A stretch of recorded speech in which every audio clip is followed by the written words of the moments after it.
Caro associado, quem vos fala é o Major PM João Alves, diretor-secretário da Força Invicta. Mais uma vez eu venho aqui na condição de porta-voz da nossa força, com esse encargo de comunicar, trazer aos senhores algumas informações importantes. Dessa vez resolvemos falar um pouquinho sobre o nosso estatuto. E dentro do estatuto selecionamos algo de interesse do nosso associado, que é falar um pouquinho sobre os ativos financeiros, sobre o patrimônio e os ativos financeiros da Força Invicta. Está lá no nosso capítulo 1 do nosso estatuto.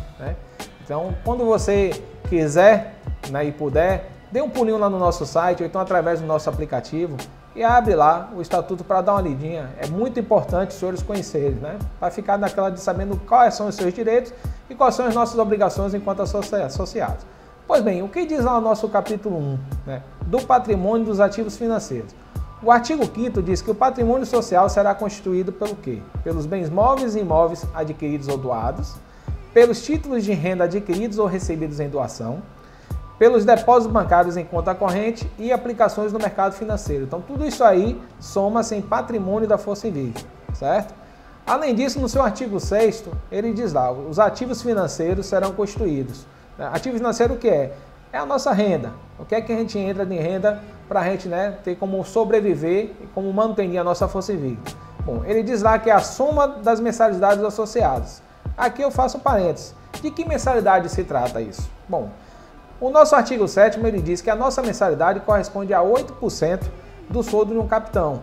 Mas se você prestar atenção hoje no seu contra-cheque, isso não está sendo descontado. Está sendo um valor bem menor. Por que isso?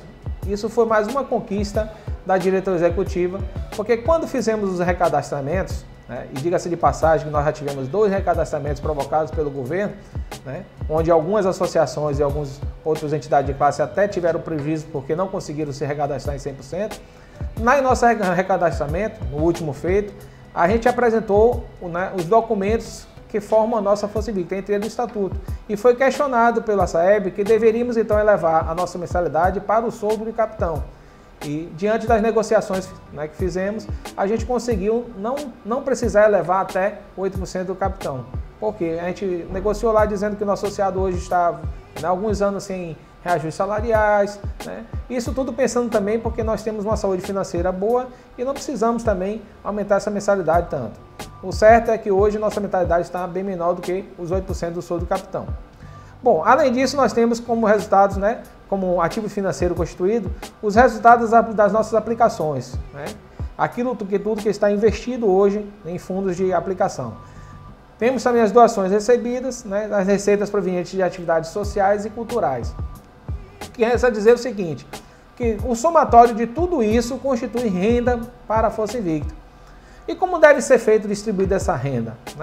É livre, ou seja, eu posso pegar e dispor de todo esse ativo financeiro? Não. Existe também no seu capítulo 2 a previsão da distribuição dos ativos financeiros. Como é que isso deve ser gerido? Como é que a diretoria executiva deve propor o seu orçamento? O artigo 8º, ele diz lá, os ativos financeiros da Força Invicta serão destinados às despesas necessárias ao funcionamento e à formação do fundo de reserva, ou seja, ele dividiu em 2 etapas, despesas necessárias e formação de fundo de reserva. E esse fundo de reserva, para que ele serve?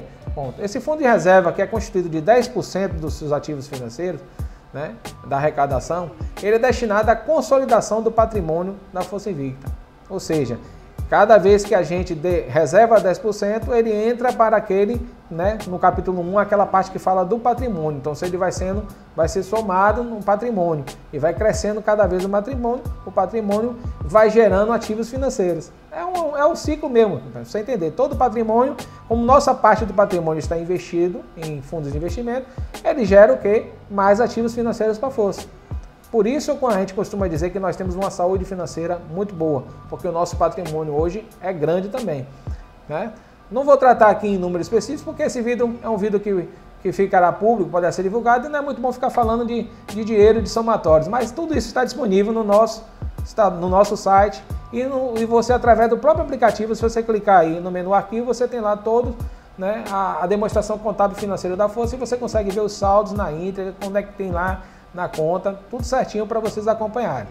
O certo é que depois que você forma o patrimônio, gera os ativos financeiros, a gente pode propor um orçamento. E de quem é a responsabilidade de fiscalizar e aprovar esse orçamento? Bom, nós temos aí o nosso Conselho Deliberativo. É previsto no nosso estatuto que o Conselho Deliberativo aprova o orçamento da Força Invicta. Então, é uma dupla conferência. Além de a gente fazer uma proposição de um orçamento, né, guardando essas proporções todas e pensando em atender todos os objetivos previstos no nosso estatuto, ainda temos o CONDEL que faz uma verificação prévia e aprova ou não a utilização desse orçamento. Pronto. Aprovado o orçamento, entra-se a parte de execução. E a execução, ela é feita também sem nenhum tipo de controle? Não. O Estatuto também prevê a existência do Conselho Fiscal. E para que serve esse Conselho Fiscal? Para checar que essas contas aprovadas, ou seja, que essas contas sejam verificadas, que foram gastos de acordo com o que foi aprovado antes pelo CONDEL, né? E aí poder sim aprovar o nosso exercício financeiro, ou seja, a execução do exercício financeiro aprovado, passou com as contas aprovadas, fecha-se o ciclo. Então, para isso o Estatuto prevê que a gente deve fazer a apresentação das contas do ano anterior, né, para que depois faça a apresentação do novo orçamento e aí sim nós teremos orçamento para o ano seguinte. Então é um ciclo fechado, né? Apresentação do orçamento, aprovação e depois constatação de que ele foi executado de acordo com o que foi aprovado. Bom, era sobre isso que a gente queria conversar, né, hoje, sobre um pouquinho do nosso estatuto. Posteriormente a gente volta a conversar sobre outras partes do nosso estatuto.